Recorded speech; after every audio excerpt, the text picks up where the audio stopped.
হাদিসে এসেছে দুনিয়াতে আল্লাহ পাক যাকে সবচেয়ে বেশি নিয়ামত দিয়েছেন, one kind of Bill Gates, কথা বুঝতে পারছেন? ইমানদার ছিল না, কাফের ছিল, প্রচুর ধন সম্পদ আল্লাহ পাক দিয়েছেন।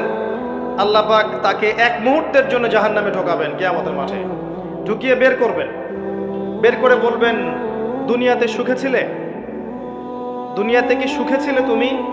তখন সেই ব্যক্তি বলবে সুখ কি জিনিস আমি জানি না, সুখ শান্তি কি জিনিস আমি জানি না। এক সেকেন্ডে। এরপরে পৃথিবীতে সবচেয়ে কষ্টে যে ব্যক্তি ছিল, ধরে নেন আজকে সিরিয়ার মাজলুমদের মতো কেউ, বা প্যালেস্টাইনের মাজলুমদের মতো কেউ, বা আপনাদের এখানেও অনেক মাজলুম আছেন, পৃথিবীর বিভিন্ন জায়গায় এখন মাজলুমদের সংখ্যাই বেশি।